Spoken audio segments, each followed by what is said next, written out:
at the 3-week mark and what that looked like. And now we're at the 4-week mark. And, it's still so surprising to me how every week, well, pretty much every day is so different. And when we initially planned these sessions, we scheduled them and scheduled the topics based on, what people were telling us they were concerned about. And then when we went and found speakers, it was the timing of when they spoke was based on their availability. And what's so interesting to me is that the right topic has come at the right week. Surprisingly, it's just the way the universe worked. And this week, we're really fortunate, I think, to be talking about this topic, because I don't know about you. You're probably all still watching the news. I'm sort of more selective, but the news has changed. And yesterday, if you're in Alberta and you heard the Premier speak, it's really dire. We're looking at, depending on what province you're in, 15 to 25% unemployment now, and that's what's being talked about a lot.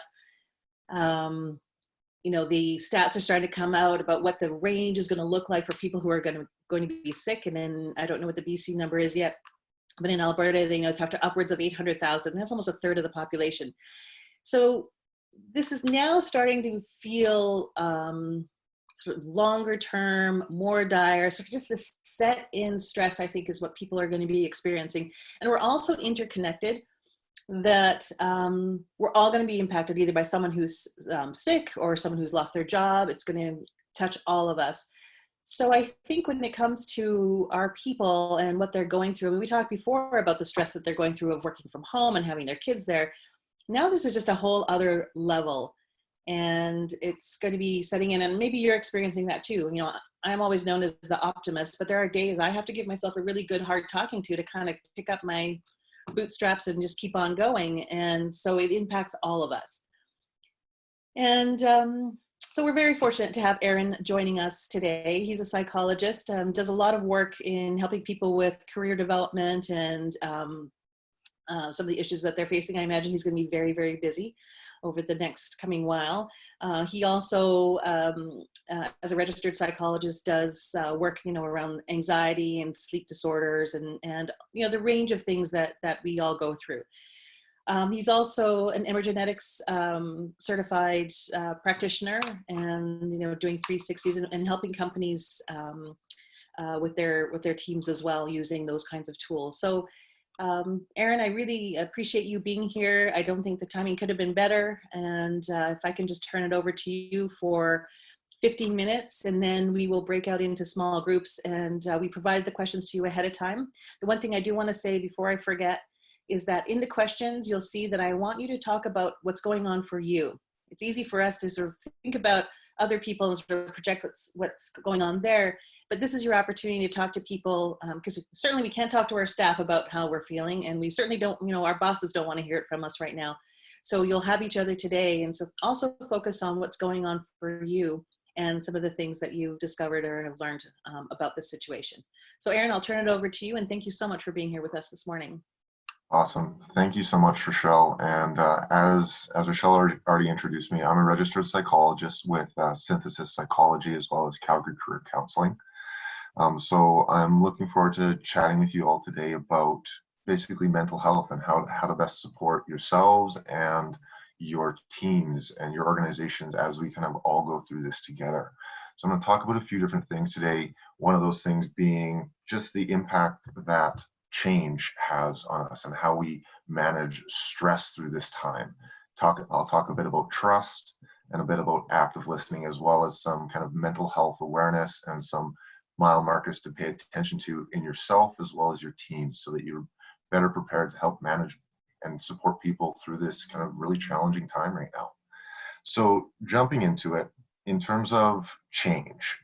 So at the end of the day, change is something, and I say this to lots of my clients, is we all hate change on either in a large way or a very small way, right? So we're uncomfortable with change because we're creatures of habit.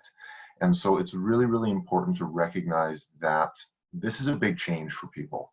Not only have we been thrust out to the working from home platform, we're also in the midst of we're in the midst of a pandemic, right? So there's this environment, this ecosystem of stress that we're all navigating.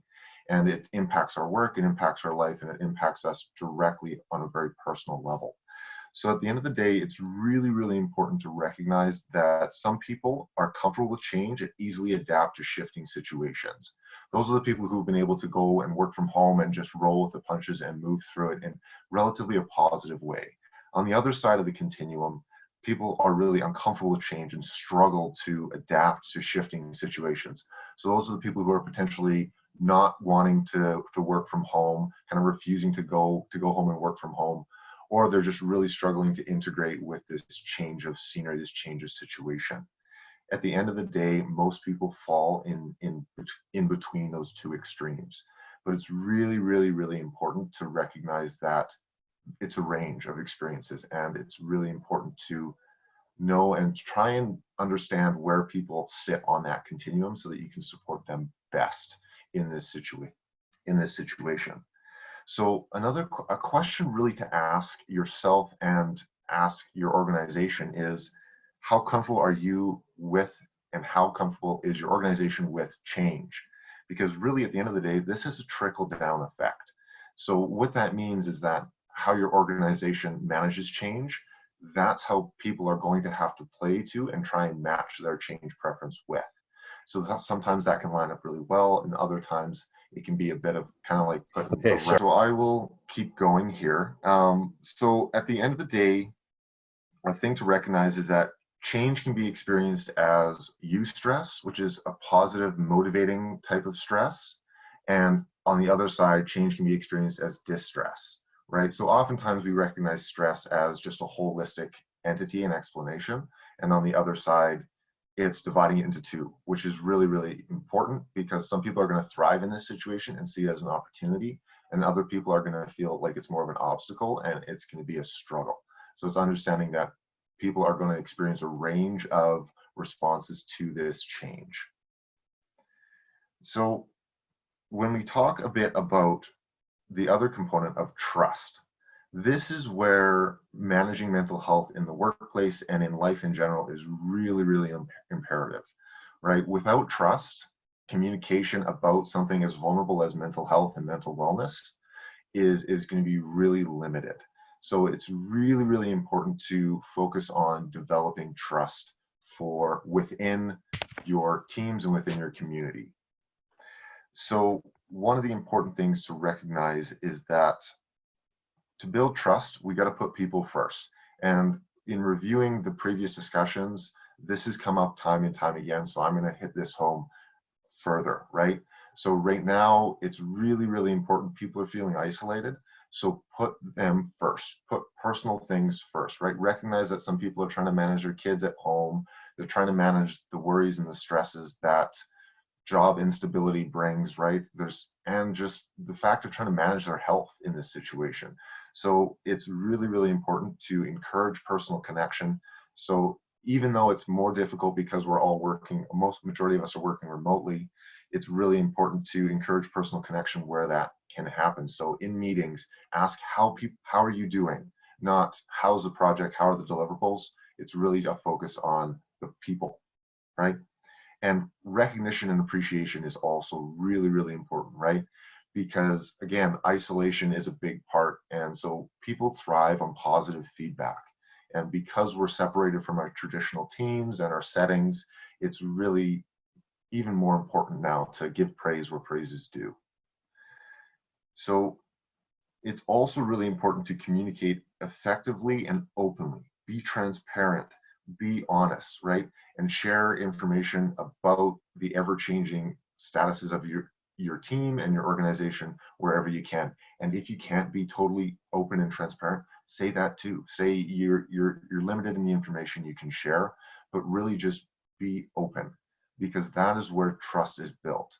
And so if we pull it into the counseling room, that is where people feel most comfortable sharing. And it's because there's open communication, it's honest, it's genuine, and it's unconditional support. And that is too where trust can be developed within teams and within organizations. And one of the final things really to pay attention to around trust is lead by example. So at a very kind of psychological and evolutionary level, we as humans, we respond and we mirror behaviors even more than directed action. So directed action is that you should go and do this, right? If you can demonstrate to people how you want them to act or how you might want them to navigate a particular situation yourself, they're going to model that. So it's key to lead by example in this situation, right? Give trust, right? Be open, be vulnerable, practice it and model it to people that it's okay and it's going to be a supportive and beneficial endeavor. So obviously be honest and maintain confidences. If people are being vulnerable and open with you, by no shorthand, it's really important to keep that to yourself. Make sure confidentiality is there, right? Because then that can also build further trust. So when we've kind of pivot, I want to talk a bit about some strategies and some methods to support in terms of managing mental health, managing your own mental health, as well as managing those of your team and your organization. So one of the fundamental things that I always like to stress with individuals around this is the art of active listening. So this, you may have heard of this, you may not have, but what active listening is it's really about listening to understand, not listening to respond. We oftentimes get caught up in that back and forth where people are communicating to us and we're just waiting for our turn to speak. Active listening is really taking away that drive to just respond and really sit and really move into a space of fully opening and just listening at the core, not only with your ears, but with your body, right? Sitting in an open posture, not closing yourself off by crossing your arms, crossing your legs, being open and being receptive to what individuals are trying to communicate, right? So the best listeners, they ask questions. They invite further discovery in people that they're communicating with and listening to. So it's asking questions or phrasing questions like, tell me more about that, right? Probing, right? Or open-ended questions such as, can you give me more information, right? Versus yes or no questions. Does this work for you? Does this not work for you, right? So make the conversation a positive experience, especially if you're seeking to help people to navigate mental health and support them in their mental health within work and within life.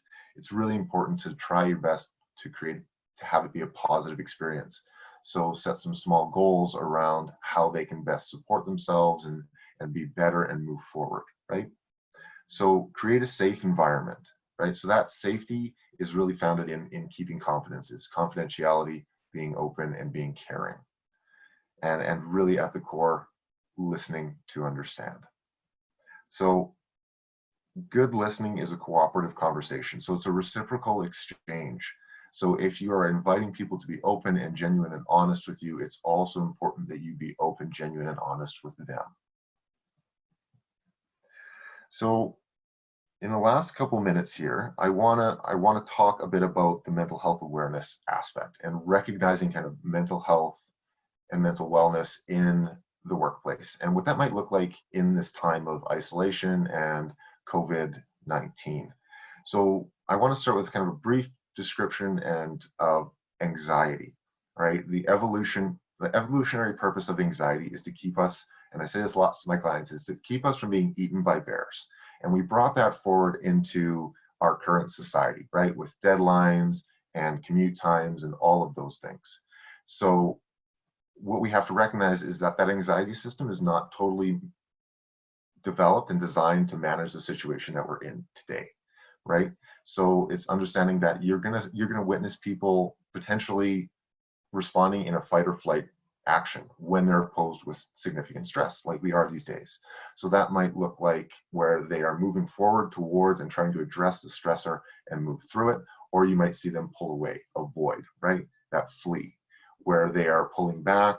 You might see a drop in productivity, or they might be less responsive than normal. Whatever it is, they feel ill-equipped or ill-prepared to manage the stressor or the danger in their environment. That danger being the transition in work. So on the other side, when we look at, so anxiety and worry, that's kind of what I was just speaking about. And on the other side, when we talk about depression and low mood, that's really all about feeling ill-equipped to manage the situation at hand. So that usually leads people to, again, step back and kind of go into their internal space and go into their caves, metaphorically speaking, right? Camp out, because they don't feel like they're equipped and prepared to manage this situation effectively.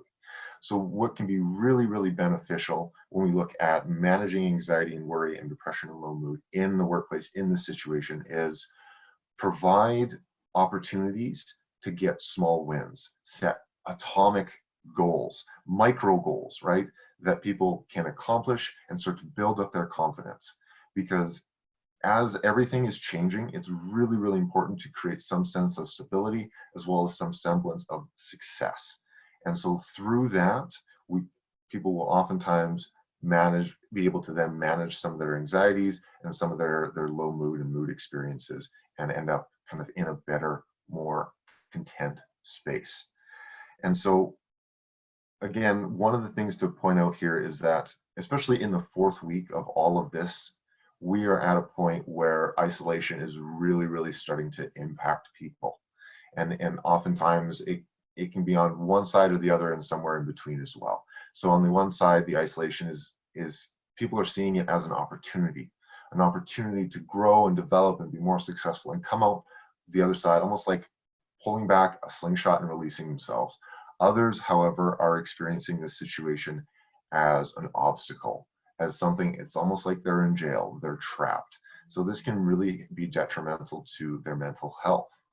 And so in these situations, to help manage some of this isolation, it's important to, again, have those moments to have the water cooler talks, have that informal gathering, whether it's Zoom or other mediums, right? Video conferences are oftentimes the best substitute for face-to-face because, again, you're as face-to-face as you can get in this digital space. So at the very end of the day, it really comes down to being aware that mental health is going to be playing a part throughout this process and not to ignore it, and to seek out those conversations where they happen or where they can happen, and seek to be open about this and not have it be something that is stigmatized or shouldn't be talked about. Bring it forward, have a mental health meeting, have meditation moments where everyone can kind of practice calming down, doing deep breathing, whatever it might be, to really, really support the wellness of individuals at the end of the day. So with that said, I think that's my time, so I will pass it back off to Rochelle and let you guys continue down this conference call. Great, thank you, Aaron. I really appreciate your insights. It's amazing to me how much we can pack into 15 minutes. But two things that really stood out for me were making conversations a positive experience. So there's going to be times where you have to discuss negative things, and negative things are all around us, but focusing, instead of the content being a positive thing you're talking about, is the conversation being positive and having that sort of kindness, caring, and empathy. And the other one was this creating a semblance of success. I like those words. And that might look different for different people, depending on where they are in that anxiety continuum. Their success might be different, and what you highlight and the positive reinforcement you give what it might be different is it's about their personal success and then the success overall of the team. So thank you, Aaron. Really great insights. So I want to thank you for being here. And some of you have been to all 3 sessions, and that's been a real pleasure having you join us each time. So it's our 35th anniversary year. We've been in business for 35 years this year, helping companies with their teams and their leaders. And lots of people don't know we've been around that long, but we have. And what's interesting is that we plan to have this sort of a big event in person. And now that we haven't been able to really think about that and nail that down, it's brought some other really great opportunities. And I think we've interacted with more people as a result of it. So what we're going to be doing, we have had very good feedback on these sessions. And if you have more feedback for us, please do let us know, because we want to bring content to you that's of value. We're going to take some time, because some of you on this discussion group. I know some people have had babies, they've gotten married since, the beginning of the year, had big life changes. So we're going to spend some time connecting with you and catch up. And then we've got a couple of other ideas. The discussion group thing, I think, is proving to be very beneficial because, as I mentioned earlier, who are you going to talk to? Can't talk to your staff and really sort of lay wear everything on your sleeve. Your boss is really stressed as well. So we'll bring some more discussion opportunities to you. So watch for that. The other thing is we're finding is our clients don't have time to read the books we recommend. We have to read books on leadership and management, and we love to do that. That's our life's work. And, when I've handed out books, they don't get read, and it's because you have so much else that you're doing. So my junior high and high school English teachers are probably going to laugh their heads off when I say I'm going to revisit the idea of book reviews and send those out to you, and then you can determine what maybe is of interest that you want to look into more. So that's kind of a thing I've had on the back burner. And we'll be doing more writing and more articles. So when we follow up this session with our summary email, and I've got some other value-added things that people have written that I'm going to send to you that might be helpful. We'll have a link there if you want to join our company page. That's where we're going to be posting a lot of stuff, or we'll let you know by email and invite you to things. But those are the ideas we have right now that we're working on. If there's other things that you think would be helpful, we're always happy to innovate and try some new things. So topic ideas for discussion groups, anything like that, please let us know.